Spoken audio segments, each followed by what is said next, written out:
And yes, Eric, we're here to talk about Okay. barn stars. Mm-hmm.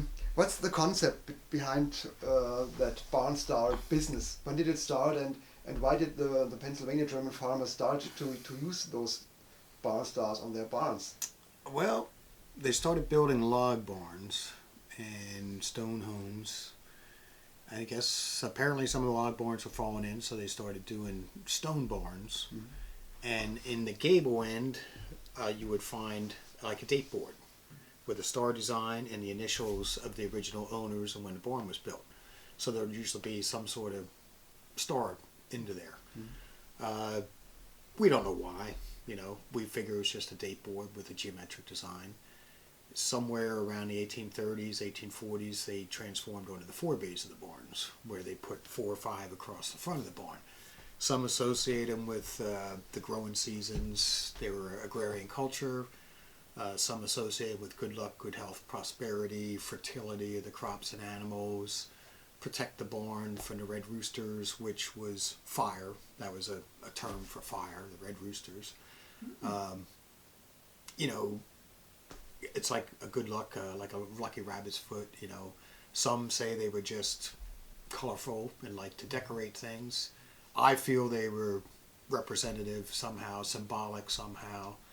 That it's just like an extra good luck, like growing seasons. Good weather, good. You keep the famine away, protect the crops, protect the animals. Fertility of the crops and animals, things like that. And that's just a Berks County thing? Berks County used to go from Philadelphia to New York border at one time. Mm-hmm. So when the Dutch came in, Germantown was formed, and they started moving up this way, and this area reminded them of the Palatinate area. Mm-hmm. So when Berks County got all separated out, this is kind of the epicenter of the barn stars. You'll find them in Montgomery, Lehigh. You'll find a lot in Lehigh. There's different areas have different types of stars as well.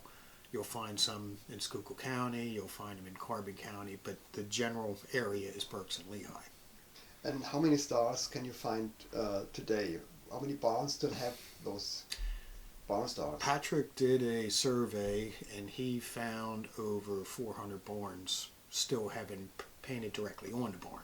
Mm-hmm. He found a lot of barns that had some of my dad's signs on, some of mine on discs, but he had over 400 barns that still had them painted on. And how long are you in that business? And how many barns do you paint every year? He says I'm around 90 that I've done. Mm-hmm. Well over 80, I guess, that he's documented that I painted. Mm-hmm.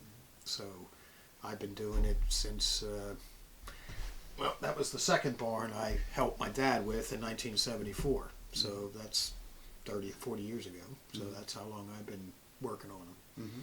And is there a development in the symbolism of the hex signs or barn stars? They associate different stars with different meanings. Your common one is the 8-point star. That was associated with marriage and fertility. Mm-hmm. The 8-point spoked wheel has been around. Nostradamus talked about it a lot. Geometry's been around since the ancient Arabs kind of invented it, discovered it. And when did they start to speak about of hex signs? That was not in the very beginning.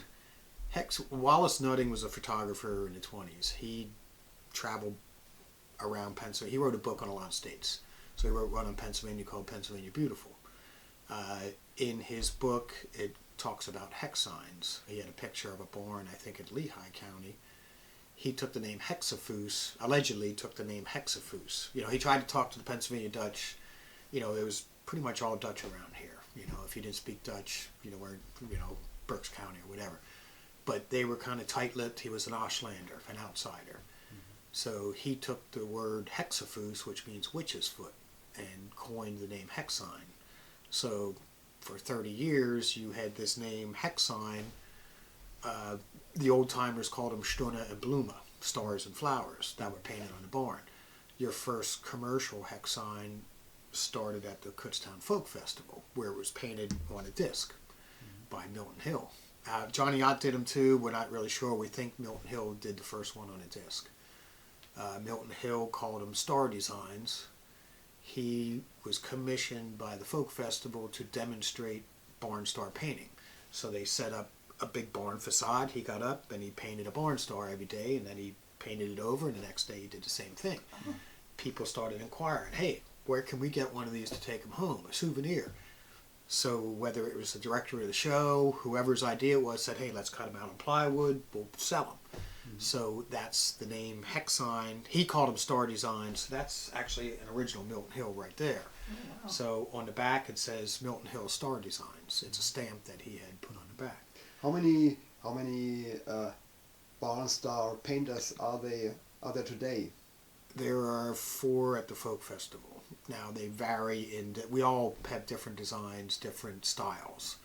But there was 4 of us this year. There's been 3 at the Folk Festival for a long, long time.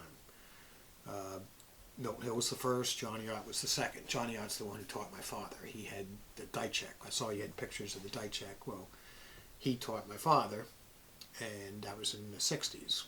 So then he died in 64. My dad took over.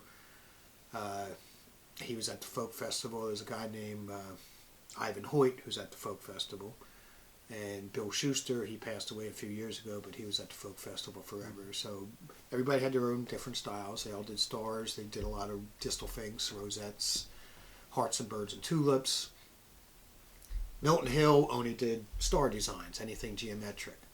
Johnny Ott added all the hearts and birds and tulips onto the hex sign. So the hex sign was kind of incorporated onto the disc then.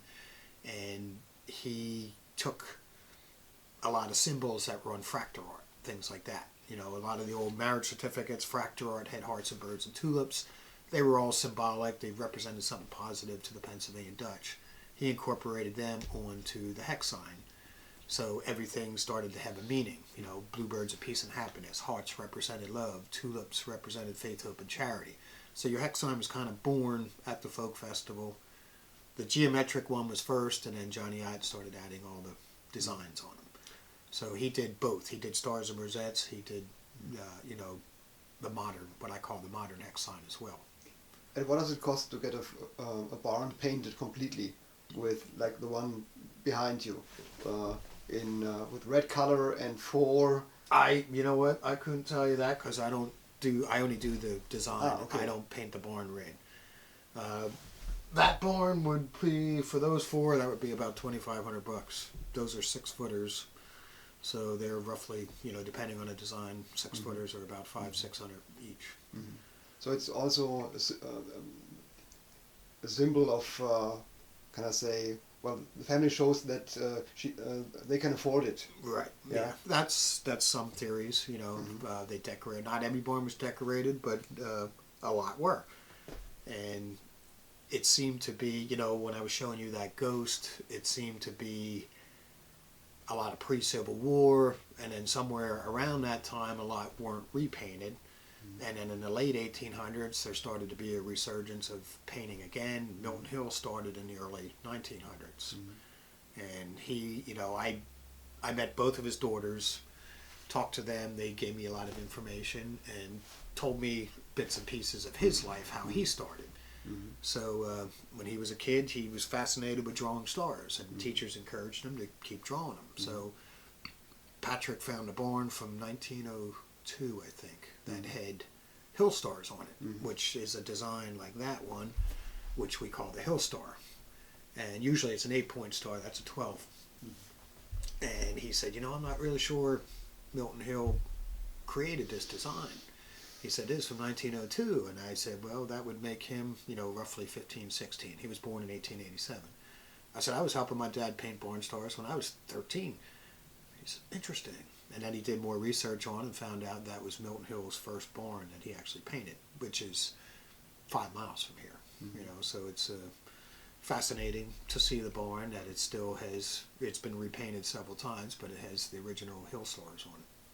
So you're very much involved in Pennsylvania German culture and what's going on here. Kennen wir Deutsch schwätzen miteinander? Claypoole, you know, I know some of the words. I worked for contractors who spoke Dutch, so, you know, das ist alles Schäbuwe, you know, things like that. And, you know, of course, all the bad words everybody learns when they're a kid. But I took a course, I passed it, but I'm not around it enough. Now that Patrick's around, I learn a little bit more here and there. But I'm quarter Dutch. My grandmother was a Steigerwald. So people go, Claypoole, that's not Dutch. What are you paying hex signs for? Well, the quarter Dutch.